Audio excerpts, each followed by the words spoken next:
Selamat datang di X Undercover. Channel ini merupakan perbincangan antara Dr. Jaya dan Pak Franky yang bertujuan untuk edukasi serta menceritakan pengalaman Dr. Jaya sebagai ahli forensik dan patologi. Sekedar informasi terkait jadwal tayang X Undercover yang akan tayang setiap hari Senin, Rabu, dan Jumat. Maka dari itu, untuk mendukung channel ini agar selalu memberikan tayangan yang informatif dan edukatif, kalian bisa dukung kami dengan cara like, comment, subscribe, dan share. Dan selamat menonton! Ginjal itu testis atau biji itu udah pasti 2. Biji salak dok ya? Ya. Nah. Pasti 2 tuh, udah pasti 2. Udah pasti 2. Dan itu terjadi gara-gara ada salah satu dari kromosom kita kan punya kromosom 23 pasang. Nah. 22 plus XY. Dok, kan kalau kita ngomong masalah otopsi ini dok ya, itu kan kerjanya ngebedah juga dok ya. Jadi dokter Jaya kan boleh dibilang kan ngebedah juga ya. Emang bedanya apa dok? Kenapa nggak disebut dengan sebagai dokter bedah juga, spesialis bedah? Kalau bedah itu, yang dibedah itu sebagian kecil. Misalnya bedah kepala, bedah atau bedah kosmetik muka, bedah tangan, bedah tiroid. Kalau otopsi itu bedah seluruh tubuhnya, Franky. Jadi kalau ya yang seluruhnya, jadi kita harus buka semua, nggak sebagian begitu. Oh, jadi kalau kayak kambing itu diotopsi itu dok ya? Oh iya. Karena mulai dari kepala sampai habis itu dibedah. Ya. Cuman nggak dipasang lagi. Tapi otopsi itu belum tuh manusia loh, Franky. Nah. Dokter hewan juga ada yang namanya otopsi, Franky. Otopsi hewan. Saya pernah lihat tuh ada beberapa kali itu di YouTube ya. Itu mereka ketemu terus ada ikan hiu mati gitu, terus ikan hiu dibawa tuh diotopsi mereka. Wah, kalau ikan hiu masih mending dok. Kebayang nggak dok yang paling susah kalau dokter hewan tuh otopsi apa dok? Apa? Otopsi semut. Kecil gitu kan. Semut kita lihat dari pesawat aja di bawah kecil banget.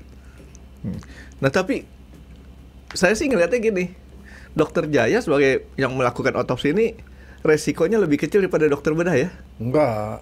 Bener dok. Nih, saya kasih tahu.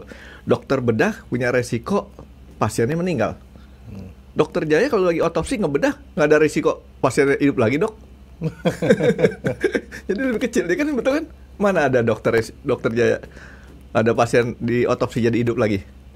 Nggak ada kan? Tapi kalau dokter bedah kan 50-50 ya, sembuh atau dead. Tapi kalau bahasa Belanda bukan dead tapi dok, dud. Nah, gitu. Jadi kalau zaman kita remaja kita nggak ngomong dead tapi dud gitu. Ternyata itu bahasa Belanda. Nah, dok, dalam kasus-kasus tertentu kan orang punya penyakit kan harus dibedah. Ataupun kelainan-kelainan kan harus dibedah juga, dok ya. Kapan kita perlu melakukan bedah itu, dok? Ya kalau ada yang perlu dibuang atau diperbaiki atau dipindahin tempatnya. Oh, ini menarik nih kalimatnya. Ada yang perlu dibuang, diperbaiki, atau direposisi gitu dok ya?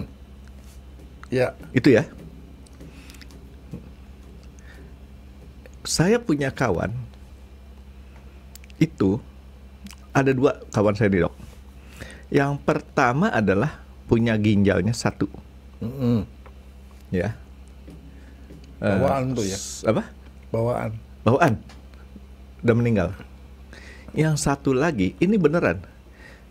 Dia sudah meninggal juga, almarhum. Mempunyai buah zakar 1. Dan dia tidak punya anak. Nah, kalau ginjal 1, bawaan itu memang sering terjadi seperti itu dok ya? Bukan sering, ada. Ada ya? Dan itu memang bukan karena salah posisi. Bukan. Mungkin waktu dibikin itu kurang bahan bakunya. Oh, mungkin. Waktu itu mungkin ini pengetatan itu pengetatan anggaran dok. Jadi yang buat beli ginjalnya kurang. Nah, tapi kalau kawan saya satu lagi yang tadi disebut udah almarhum mempunyai buah zakar 1, itu sebenarnya apakah memang bawaannya 1 atau ada kemungkinan lain? Enggak. Ginjal itu testis atau biji itu udah pasti 2. Biji salak dok ya? Ya. Pasti dua, udah pasti dua. Udah pasti dua. Dan itu terjadi gara-gara ada salah satu dari kromosom kita kan punya kromosom 23 pasang. Nah. 22 plus XY. Nah, pada waktu di awal pembentukan manusia, waktu masih janin nih, dia itu ada dua benjolan, dua buah di dalam perut, dekat sebelah ginjal. Itu terbentuk karena X kromosom. X kromosom genitalianya itu, Dok. Iya, X. Dia ada di dalam. Begitu usia 7 bulan, dia melingkar ke bawah. Dia turun ke bawah ke panggul. Ke panggul sini.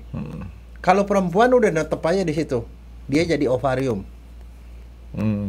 Karena ada X yang satunya itu membuat dia jadi ovarium. Jadi kandung telur. Kandung telur perempuan tuh isinya 300 sampai 400 telur, Franky. Jadi kalau mau bisa jadi tuh bisa 300 sampai 400 anak tuh. Kalau jadi semua. Kalau jadi semua. Pada saat yang bersamaan itu mengeluarkan segitu atau itu? Enggak, dia memang ada bibitnya segitu. Nanti maksimumnya segitu. Iya. Matangnya satu-satu, tiap bulan satu. Nah, kalau laki-laki dia turun ke bawah karena ada Y. Perjalanan lebih lanjut. Setelah sampai ke panggul, di sini dekat bawah nih, dekat daerah sekitar kelamin situ, dekat lipat paha ada. Lipat paha? Ada saluran. Selangkangan, Dok. Ya, di selangkangan tuh ada saluran. Saluran, dia masuk lewat saluran itu, turun sampai ke kantong zakar. Gara-gara ada Y. Kantong zakar bahasa kerennya, bahasa kedokterannya apa, Dok? Skrotum. Skrotum. Nah. Jadi sebenarnya laki dan perempuan itu sama. 2 biji atau 2 testis itu adalah sama persis dengan 2 ovarium, kandung telur. Cuman dia menjadi ovarium gara-gara nggak punya Y. Dia menjadi testis atau buah pelir itu ya. Karena dia ada Y-nya. Tadi, Dok. Dan karena ada Y-nya itu dia melewati satu saluran di sini. Masing-masing satu saluran, dia turun ke bawah lewatin sepanjang lipat selangkangan itu, turun ke kantongnya di bawah. Cuman berarti lelaki lebih kaya, Dok, ya? Nah, karena kenapa? Si laki-laki ini fungsinya itu beda. Jadi kalau perempuan fungsinya bikin telur, ada telur di dalam situ, nanti telurnya matang satu-satu. Matengin telur tuh, Dok, ya? Kalau laki-laki membuat sperma terus-menerus, membuat sperma, dan spermanya banyak sekali. Itu yang saya bilang lebih kaya. Perempuan maksimumnya 400.000. Nah, sedangkan laki-laki sekali dia ejakulasi aja jutaan, Dok, ya? 300 juta. Nah, tuh. Sekali semprot itu cuma 5 cc, Franky. 3 sampai 5 cc isinya 300 juta. 5 kali semprot udah satu jumlah penduduk Cina tuh. Nah, itu kalau jadi semua, kebayangin nggak tuyulnya berapa banyak, Franky. Jadi laki-laki gitu. Nah, sekarang nih harus dijaga nih pabrik nih. Ini pabrik nih karena dia produksi terus. Nah, pabrik itu harus dijaga. Dan sayangnya pabrik itu kalau dia mau memproduksi, dia nggak boleh terlalu panas, Franky. Kalau panas dia jadi mati nanti. Nah, ini pabrik nggak perlu izin ya, Dok, ya? Nggak. Dia udah disediain sama Tuhan kantong. Nah, kantong yang dua yang kita bilang kantong zakar itu sebenarnya itu sama dengan kalau perempuan itu adalah bibir besar kemaluan. Labia mayora. Labia mayora. Sama, cuman di situ dia longgar. Dia masuk ke situ, maka dia menempati posisi kanan dan kiri itu kan, di kantong di dalam kantong. Nah, kenapa ditaruh di dalam kantong situ? Nggak disimpan di dalam seperti perempuan. Ya, kan tadi dokter udah bilang dia masih yang cool. Dia cool. Nah, makanya dikasih kantong, dan kantongnya dibikin sama Tuhan itu bisa mulur mungkret. Bisa mulur mungkret. Mungkret. Nah, pernah perhatiin nggak kalau punya anak laki-laki? Pada waktu dingin kantongnya mengkeret. Pada waktu panas dia mulur. Fungsinya apa? Supaya dia tidak terlalu panas. Supaya kagak mateng ya tentunya. Saya sih perhatiin karena ini kan berkaitan dengan pekerjaan saya di supir akap ini. Dokter pernah bongkar nggak karburator motor? Nggak tahu, saya nggak pernah bongkar gitu. Jadi si biji salak itu, Dok, sama seperti di karburator motor, di situ ada lampungnya. Jadi karburator kan ada masuk situ dan pelampungnya 2 tuh dok di situ. Persis sama. Fungsinya sama buat bantu nyemprotin ke ruang pembakaran combustion itu. Ngatur bensin gitu. Jadi kantong sakar itu memang dibikin Tuhan bisa mulur mungkret supaya suhu di dalam testis itu stabil dan di bawah suhu tubuh. Kalau dia di dalam suhu tubuhnya 37 derajat. Kalau di situ paling 35. Jadi kalau dia panas dijauhin. Kalau dingin ditarik ke atas supaya suhunya stabil begitu. Oh, gitu. Jadi kalau kepanasan kita kasih es aja, Dok. Mulur dia pengen. Nah kan otomatis. Makanya sebenarnya laki-laki itu tidak boleh ya. Tidak baik kalau pakai celana yang terlalu ketat, Franky. Kalau ketat ke atas begitu kurang subur, Franky bisa. Nggak bisa kayak tadi, Dok. Kalau misalkan supaya subur, ambil es batu, tempelin. Di mana ada sediain es? Yang paling bagus tuh kayak Kabayan, Franky. Pakai sarung. Oh. Dia keluar mau mulur mungkret itu bebas dia. Terangin-angin gitu loh, banyak angin. Masuk angin ntar, Dok. Enggak, tapi itu fungsinya seperti itu. Nah, masalahnya begini, Franky. Orang lahiran nih. Misalnya kalau lahiran kan masuk, ditolong sama bidan, tolong sama dokter atau dokter kandungan. Begitu keluar itu, gimana Bu bidan, gimana Pak dokter, anak udah keluar. Udah Pak, selamat Pak, ya Bapak jadi ayah sekarang. Dihitung deh tuh, Dok, jarinya berapa, ya kan? Matanya ini enggak. Terus kemudian pertama laki perempuannya dulu kan, Dok ya? Iya. Biasanya dokter akan lihat orangnya utuh apa enggak. Dia yang jelaskan yang pertama begitu keluar dia bikin nangis dulu lah. Itu paling penting karena kalau nangis supaya dia sehat. Dicubit? Enggak, ditarik sama dokter, nggak pernah dicubit. Dokter nggak pernah nyubit, Dok. Dia pegang kakinya, digituin, ditepok, pantatnya dipukul. Supaya kalau ada cairan ketuban yang masih ada di parunya pada keluar semua. Keluar tuh dia nangis, gitu. Jadi itu. Nah jadi udah nangis, berarti paru-parunya udah keisi udara. Itu dokter udah merasa aman. Lihat dia komplit apa enggak. Nah begitu dia laki-laki, dokter pasti akan melakukan satu hal yang dokter atau bidan, dia raba kantongnya. Ada isinya nggak tuh? Oh, kalau dia laki-laki nih? Iya. Kalau laki-laki pasti diraba kantongnya. Nah, sekarang pertanyaannya, kalau nggak ada gimana? Bahaya nggak? Nggak ada nih. Pasti, padahal pasti 2 kan, Dok ya? Pasti 2, nggak mungkin. Kalau yang biasanya sih ketemu ada dua-duanya. Artinya dimodalinnya pasti 2 kan, Dok ya? Iya, pasti 2. Wah, dia ngumpet. Kadang-kadang dua-duanya ada. Kadang-kadang cuma ada 1. Kadang-kadang dua-duanya kagak ada. Nah, pertanyaannya, harus dikasih tahu nggak orang tuanya? Itu udah pasti otomatis dokter akan lakukan itu, Franky. Harus dikasih tahu dong. Ini dimodalin 2, kok nggak kelihatan? Diumpetin di mana? Ya kan? Tadi kan dokter bilang pasti tuh. Pasti. Dikasih modal 2. Kalau dikasih modal 2 terus dipegang, ini kok tinggal 1, lu belanjain di mana gitu kan ya? Nggak, tapi sebenarnya ada 1 Franky kemungkinannya. Mungkin nggak sebenarnya dia ternyata perempuan, Franky. Ya mungkin, jadi kalau perempuan ya memang dia tinggal di dalam itu bijinya. Artinya larinya ke dokter Jaya lagi periksa DNA. Ya, whatever. Tapi biasanya gitu. Tapi kan kalau laki-laki kan ada tombolnya. Tombolnya mestinya ada dong. Kalau kagak ada, orang tuanya dikasih tahu. Bu, ini biji belum keluar, Bu. Dia laki-laki, Bu. Tapi biasanya dia nggak nakut-nakutin keluarga. Kenapa tuh dia nggak keluar? Malu kali, Dok. Malu. Biasanya kalau bayinya prematur atau berat badannya rendah, sebenarnya dia belum cukup umur untuk turun ke bawah. Dia dari atas, dia sampai ke selangkangan itu umur 7 bulan, Franky.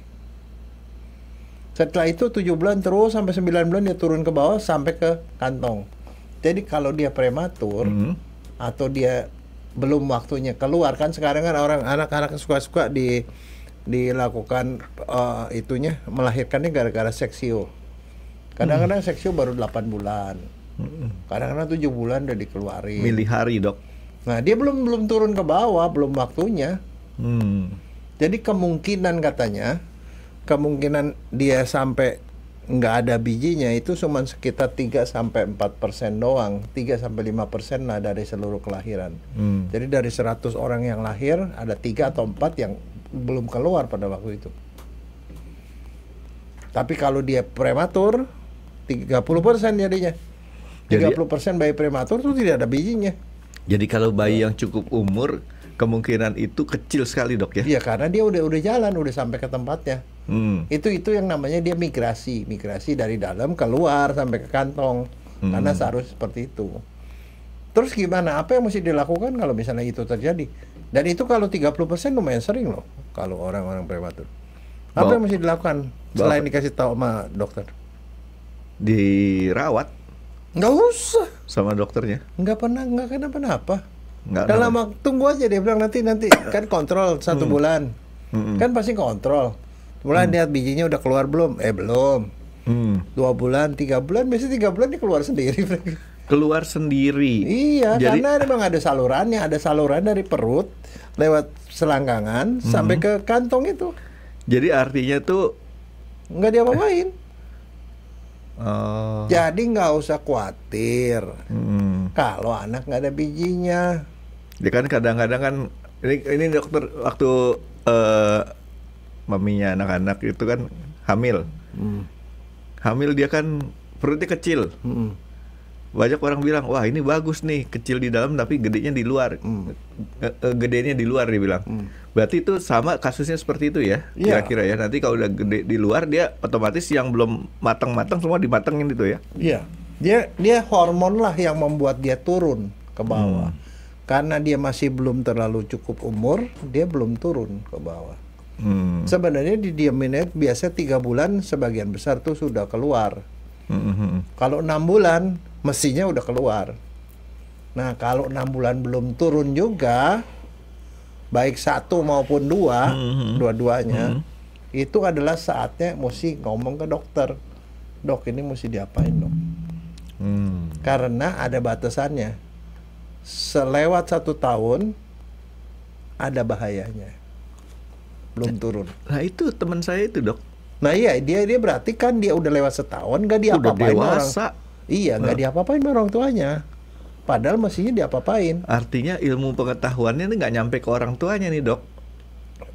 Iya, nggak nyampenya dari mana? Dokternya nggak cerita. Nah, bisa jadi dia sendiri orang tuanya nggak merhatiin bahwa bijinya cuma 1. Atau dianggap suatu hal yang lumrah kali ya. Iya, nah orang tuanya nggak ngeh, dokternya juga mungkin nggak kasih tahu ke orang tuanya, jadilah seperti itu. Kadung namanya. Nah, jadi, seharusnya 6 bulan itu sudah warning. Warning artinya harus berobat ke dokter anak yang benar. Dok, ini biji anak saya kok nggak ada kok gitu. Karena kalau datang ke dokter seringkali kagak ngecek ke bawah, cuma dia periksa. Oh, ini nggak apa-apa, ada bayinya enak, bagus, suntik vaksin gitu loh. Tapi nggak diperhatiin ke bawahnya. Nah, jadi sekarang si modal yang satu lagi pada kemana tuh, Dok? Dia ada di dalam. Dia dalam. kalau nggak di dalam perut, dia ada nyangkut di selangkangan. Jadi kalau diraba di selangkangan tuh kadang-kadang ada biji di situ. Di tengah jalan dia ada nyendolan, mogok di situ atau mogok di dalam. Dan itu biasanya kalau 6 bulan belum turun, dokter melakukan USG, Frankie. USG, ternyata nyangkut di sini. Nah, kenapa nyangkut? Mungkin salurannya kekecilan. Mungkin dia ada sesuatu kurang hormon misalnya. Ada banyak hal yang membuat dia nyangkut. Ada yang nyangkut di situ, ada yang nyangkut di dalam perut. Tadi kan dokter bilang ini kan 30% kejadian ini, Dok ya. Iya. Cukup gede. Berarti artinya hampir setiap daerah di Indonesia ini pernah ada kasus seperti ini. Makanya kita bicarakan di sini karena supaya orang aware. Jadi kalau laki-laki tolong diperhatiin yang bagian itu gitu loh. Ya. Yang pertanyaan buat saya, kenapa orang kawan saya ini kok tidak mendapat informasi mungkin dari dokternya, Dok ya?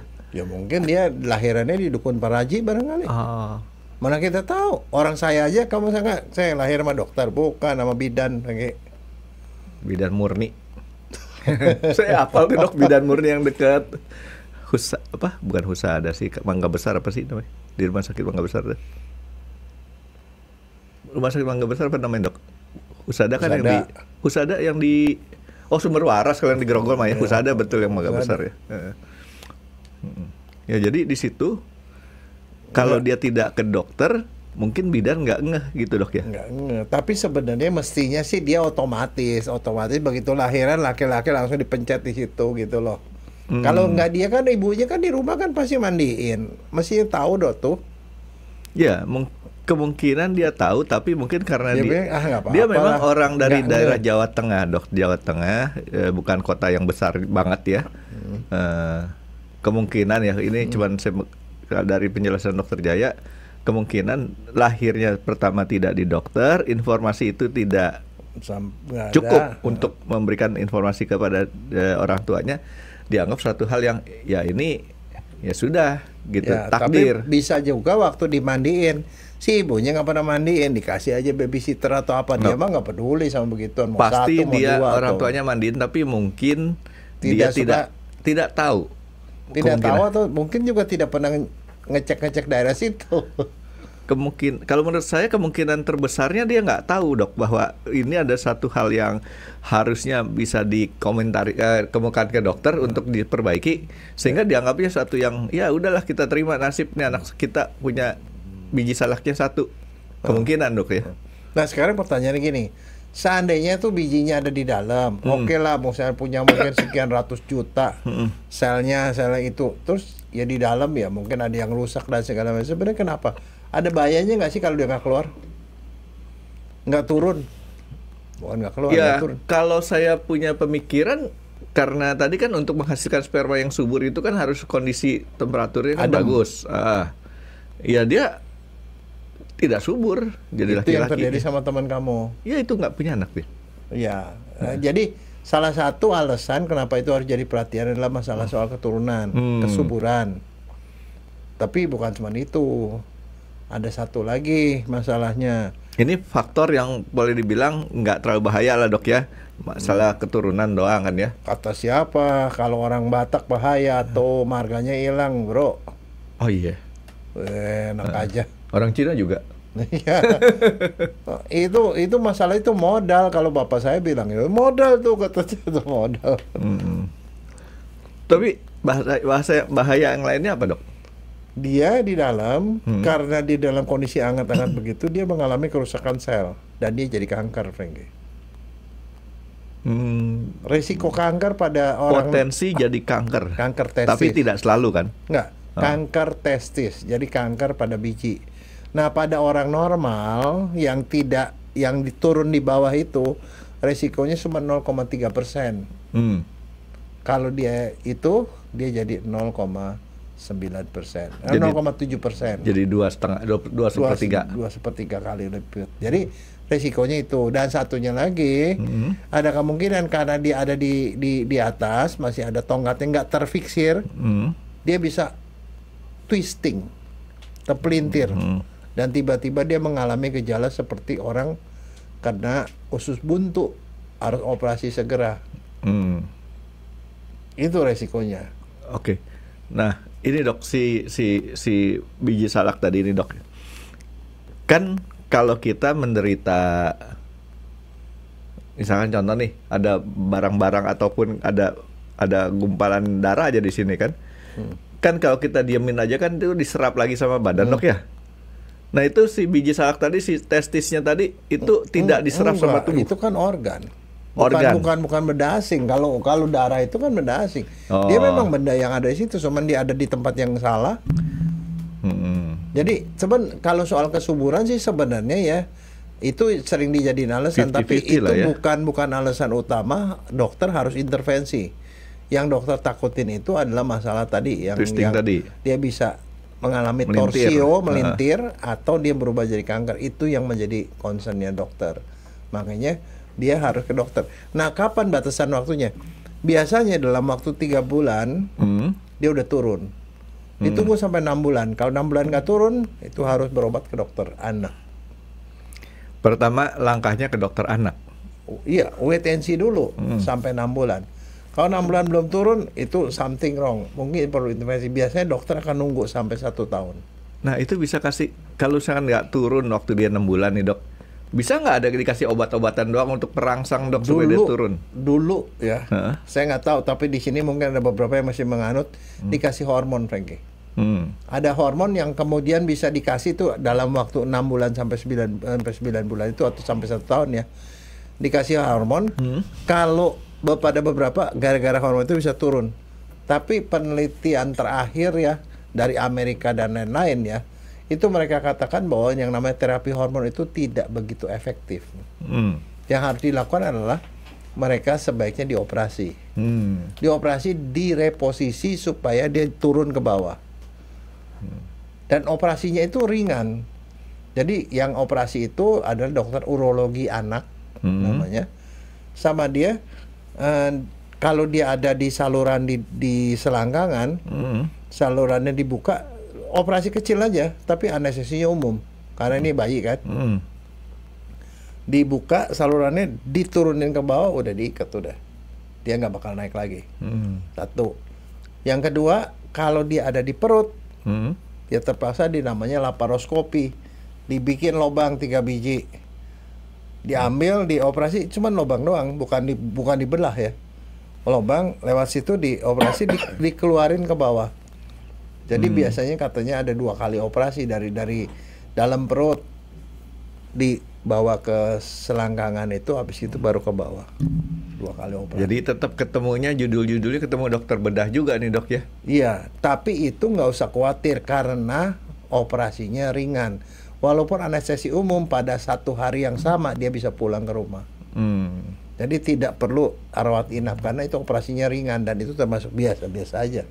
Tapi biasanya kapan waktu dilakukan operasi, biasanya itu secepat mungkin, tetapi di antara 6 bulan sampai 1 tahun. Kalau mau lambat-lambat juga paling lambat 1,5 tahun setelah dia lahir. Jadi paling lambat ya kebanyakan sih orang 1 tahun ya tungguinnya sampai dia benar-benar dia nggak bisa turun sendiri gitu. 1 tahun sampai 1,5 tahun. Nah, ini pertanyaan saya seperti biasa dok, cuman berandai-andai nih dok. Dalam kasus anak tersebut lahir di daerah yang dalam tanda kutip informasi seperti tadi nggak nyampe nih dok. Dia besar, baru ketahuannya waktu dia pindah ke kota yang lebih besar orang tuanya. Informasi yang dokter dia nyampe nih, ternyata anaknya cuma 1 biji salaknya yang ada kelihatan. 1 lagi kan dia harus kembali kan direposisi itu dok. Kalau dia udah umur 10 tahun atau 5 tahun ke atas gitu dok, di atas balita, apa resikonya tuh yang bakal kemungkinan terjadinya dok? Ya mungkin apa yang dikhawatirkan udah terjadi, mungkin ada penurunan kesuburan atau segala macam. Jadi harus diperiksa oleh dokter. Periksa kesuburannya gimana, hormonnya gimana, apa segala. Karena jangan lupa yang namanya biji tadi bukan cuma penghasil sperma, tapi juga penghasil hormon testosteron. Jadi kalau kondisinya nggak bagus, hormonnya rendah, maka dia tidak bisa menjadi orang yang maskulin 100% gitu loh. Itu yang jadi masalah, Frankie. Yang begini dok? Ya, whatever lah. Tapi begini, kalau soal kesuburan, konon katanya kalau misalnya satunya masih ada turun ke bawah, kesuburannya masih 90%, Frankie. Tapi kalau dua-duanya nggak ada, itu sampai 66% doang kesuburannya. Jadi resikonya lebih besar kalau dia makin banyak yang ketinggalan di dalam. Tapi kalau melihat teman saya almarhum sih, kemungkinan testosteronnya bagus karena dia masih maskulin. Yang problemnya adalah mungkin kayak tadi dok, kesuburannya berkurang karena istilahnya pabriknya kurang banyak hasilnya gitu kan dok ya. Kalau menurut saya itu mungkin sperma dihasilkan tapi mateng orang di dalam karena panas. Barangkali apa azoospermia gitu, bukan? Iya pasti jumlahnya sedikit. Atau mungkin hasilnya jumlahnya cukup tapi cacat. Kan sperma yang cacat tuh banyak lagi. Kalau cacat nggak bakal jadi orang. Ditolak-tolakin sama si sel telur tadi dok. Ini sih kalau menurut saya sih, saya yakin ya di masyarakat yang beginian tuh ada banyak, cuman orang nggak tahu. Sebenarnya gini, kan masalahnya ya kalau misalnya memang ketemu seperti itu, bisa nggak sih berobat sekarang? Bisa, kan ada BPJS.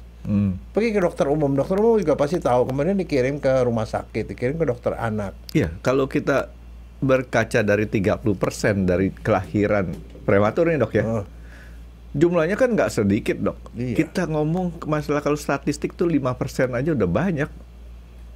30% tuh luar biasa banyaknya. Jadi artinya kemungkinan pertama orang nggak ngerti kenapanya. Kedua, ini masalah gengsi malu dok. Periksain yang kayak gini dok. Iya. Ya kan? Tapi kan resikonya dia nggak sadar bahwa resikonya ini ada bukan hanya keturunan, tapi resiko yang lainnya, masalah kesehatan yang lainnya nih yang lebih parah kan dok ya. Ya. Nah kalau dia udah sadar seperti dengerin dokter seperti ini informasinya, mungkin berani dia istilahnya kan ya. Istilahnya kalau kayak beginian janganlah kemudian lakukan hal yang aneh-aneh. Sebab ada beberapa orang yang kejadian seperti itu, ketemu nih, oh bijinya harus diurut-urut sama dia. Urut sendiri? Iyalah, dia bilang ini kagak ada, tuh tahu-tahu ada di selangkangan, diurut-urut, barangkali dari perut pecah dong ntar. Iya, makanya saya suan bilang bahwa kadang-kadang ketidaktahuan itu kadang-kadang suka berakhir dengan sesuatu yang aneh-aneh, Frankie. Makanya itu sebabnya ya kita ngomong begini ya supaya orang yang begitu ya udahlah, kasihlah ke yang profesionalnya benar gitu loh. Siapa ya? Dokter anak. Dokter anak pasti tahu lah itu. Karena ini pelajaran dokter umum juga diajarin kok. Dan dokter anak itu bisa melakukan bedah atau dokter anak khusus? Anak khusus. Jadi bedah urologi anak. Urologi anak ya. Jadi ya itu, kalau saya punya pemikiran ya kasus seperti ini saya baru ingat waktu dokter Jaya ngomong tuh. Ada kawan saya yang seperti itu, dan kemungkinan juga dia tidak tahu kemana nih waktu dia masih kecil, lariin pengobatannya kemana gitu. Ya. Nah, terus dok, kalau misalkan si testis tadi dok udah diturunin, tentunya waktu dia udah sampai di atas balita kan mungkin saat itu produksinya tuh boleh dibilang BS semua lah dok ya. Sperma yang dihasilnya BS semua tuh yang di atas, tapi yang di bawah kan enggak. Jadi makanya tingkat kesuburannya berkurang. Nah sekarang waktu dia udah diturunin ke bawah nih dok, kan dia kan akan menjadi normal tuh. Itu bisa sembuh nggak sakitnya tuh? Bisa karena kan dia produksi terus. Kalau sperma berbeda dengan perempuan, Frankie. Perempuan stoknya cuma terbatas. Makanya begitu dia menopause selesai. Kalau laki-laki itu tidak ada batasnya, Frankie. Makanya 60 tahun pun masih bisa punya anak. Saya punya berapa kali kasus DNA. Bisa DNA udah 60 tahun, 70 tahun pun masih bisa punya anak. Nabi aja dok. Itu sih ya nggak usah jauh-jauh, Nabi mah kita nggak kenal, Frankie. Itu siapa tuh yang nyanyi rock dari Bandung? Bukan dari Bandung, tuh anak Tebet tuh dok. Oh, anak Tebet. Iya, anak yang Tebet. Geribo, siapa? Ahmad Albar. Iya, anak. Betul, kalau nggak salah anak Tebet kan di SMA 26. Dia kan waktu punya anak umur 70-an kan? Iya. Nah, iya, itu masih bisa. Jadi jangan meragukan laki-laki lah. Iya kan, laki-laki kan nggak ada batasannya. Ya kan, jadi walaupun ada namanya andropause tuh ada, Frankie, cuman menurun aja juga. Kalau perempuan tuh sel telurnya tuh kayak stok emas di dunia tuh dok. Makin lama makin habis, makanya harganya makin naik. Oke, jadi kalau perempuan tuh nggak keluar tuh nggak apa-apa. Bukan, masalahnya kalau selama dia hamil kan dia nggak melahirkan, nggak keluarin telur. Tunggu, dia kan ditaruhnya di, tadi dokter bilang di kandung telur. Ada 400 itu. Setiap bulan nih keluar 1. Kan ada 2. Bulan ini keluar sini, bulan besok keluar sini, bulan gitu loh. Nah, tapi kalau dia hamil atau dia lagi hamil, dia stop dong. Dia menyusui, dia stop. Oke, jadi kesimpulan. Jadi selama dia tidak mens, itu berarti dia tidak keluar telur lagi. Jadi kalau misalkan kalau dia nggak kompak, ada kemungkinan sini 1 atau sini 1 sini 2 bisa aja kan keluar dong. Oh enggak, itu yang menjadi kembar. Nah, iya, itu maksud saya. Ya, jadi bisa kembar kan? Orang normal gantian kanan kiri.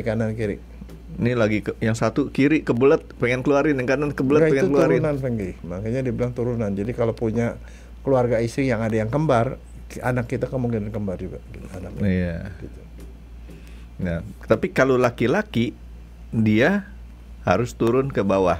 Iya. Dan itu tampak kelihatan dok ya. Teraba dan kelihatan kok kalau gitu. Kalau jendol kan ada jendolan di situ. Kalau enggak ya kagak ada jendolan ya. Apalagi si Miko kelihatan banget dok. Nggak pakai celana dia dok. Dok, kalau misalkan ini balik lagi nih ke pertanyaan saya kan tadi adalah 30% tadi cukup banyak nih dok.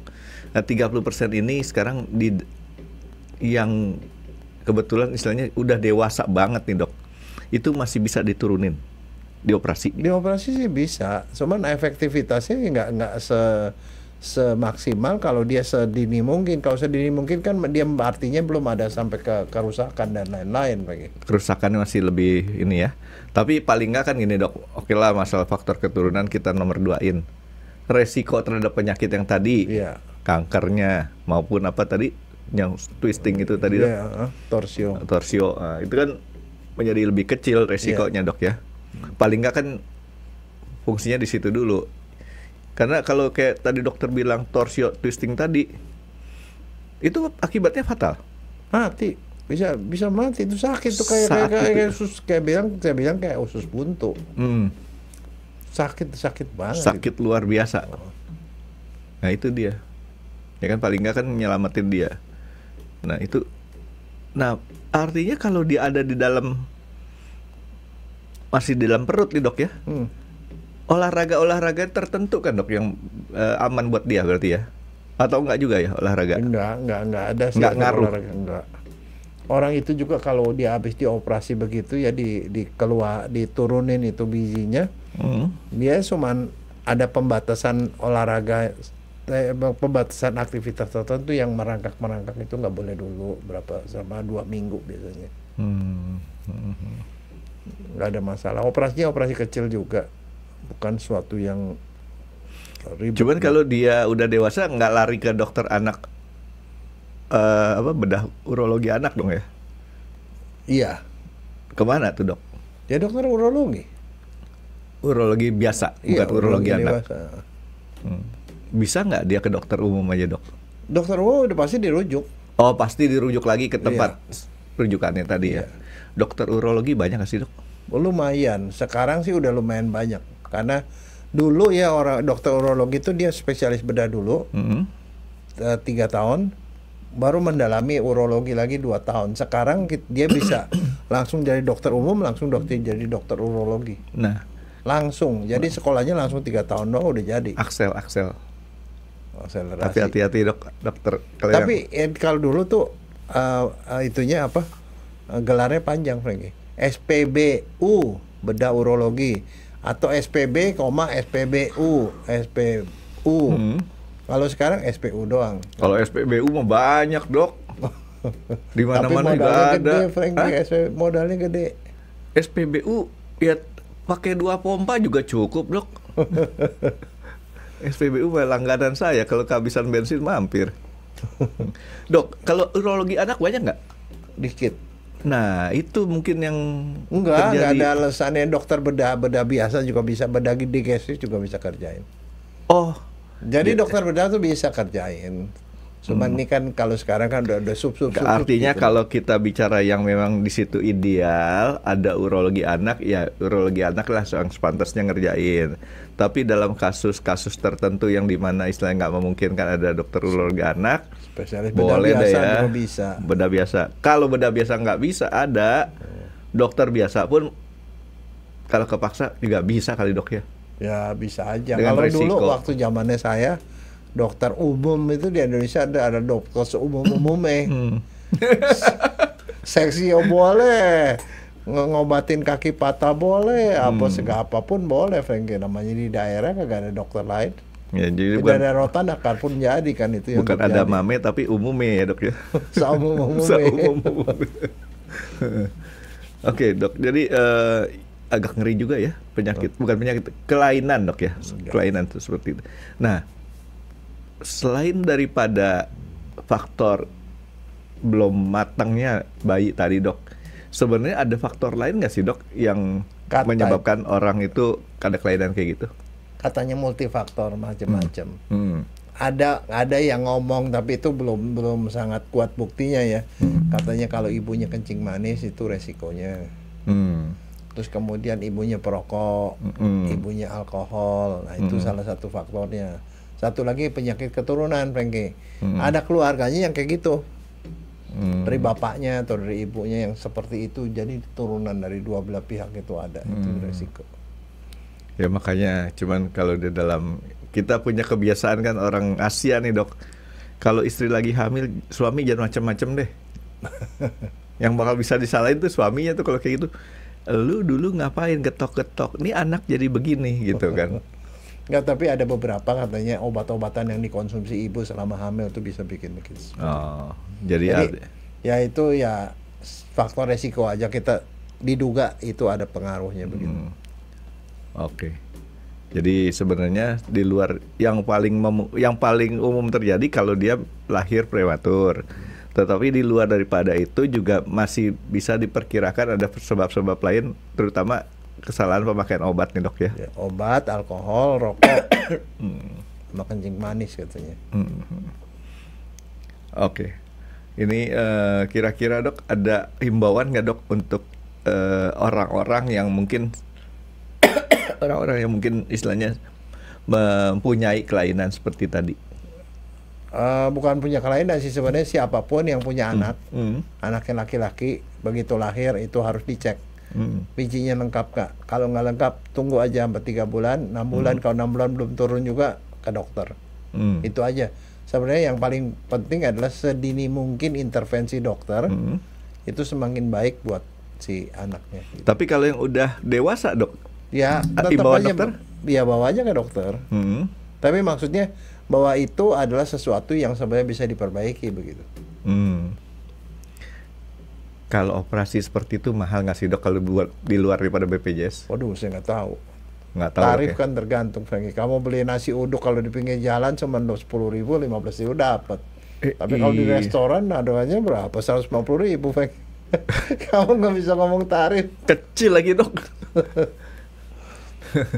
Ya ada di Jakarta dok, warteg-warteg tertentu sama sih touchscreen, tapi beda harga dok.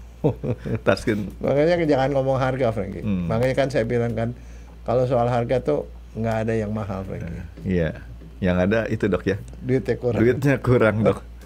Aduh dok, saya beruntung dok.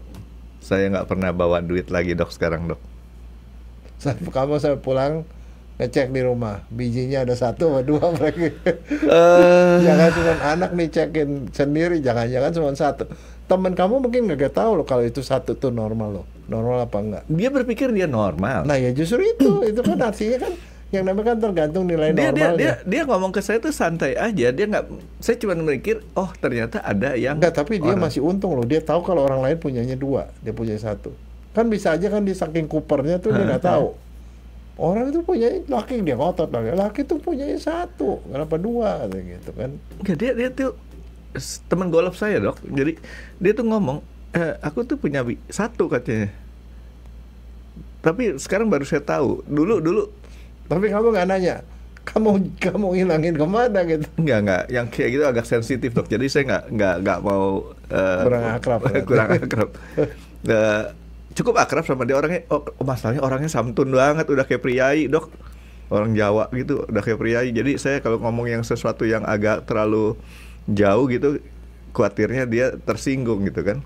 Nah, saya sekarang mau ada satu hal gini dok, itu kan ada hal yang orang punya biji salak atau testisnya 1 di dalam, 1 di luar, atau dua-duanya di dalam. Pernah ada nggak sih dok yang biji salaknya atau testisnya tuh 3 atau lebih? Nggak ada. Sejak awal tuh dibentuknya cuma 2. Sejak awal dimodalinnya cuma 2 dan hanya 2. Iya, Tuhan nggak pernah salah soal begituan, Franky. Jangan ditambah-tambahin, nanti bilang Tuhannya lagi ngantuk lagi bikinnya 3. Allah, sengantuk-ngantuknya Tuhan tetap eling dok. Tuhan nggak pernah tidur, jadi artinya ngerjain sesuatu pasti benar. Oke. Jadi cuma 2 dan hanya 2. Jadi kalau di dalam matematika. Oh iya, ada satu lagi, Franky. Kalau yang terlambat turunnya itu biasanya lebih kecil, Franky, bijinya. Oh, volumenya atau dia punya size-nya ya. Tapi kalau dia lebih cepat diturunin ke bawah, dia akan kembali bisa seperti normal seperti yang biasa. Relatif lebih kecil. Jadi kalau di dalam matematik tuh ada one and only one. Hanya 1 dan bolak-balik, one and only. itu bisa terjadi ada matrix inverse-nya. Tapi kalau fungsi inverse-nya. Tapi kalau ini 2 and only 2. Oke dok, ada lain dok, himbauan dok? Dah itu ada ya. Oke, nah kasih dok. Jadi mudah-mudahan ini tidak mengecilkan ataupun menutup harapan orang-orang yang dalam tanda kutip baru mengetahui ada hal yang harus dibetulin nih dok ya. Thank you dok. Terima kasih sudah menonton X Undercover. Jangan lupa like, comment, dan subscribe. Dan ditunggu ya video-video kami selanjutnya. Nah, buat kalian, jika ada pertanyaan untuk Dr. Jaya, boleh banget komen di bawah. See you guys.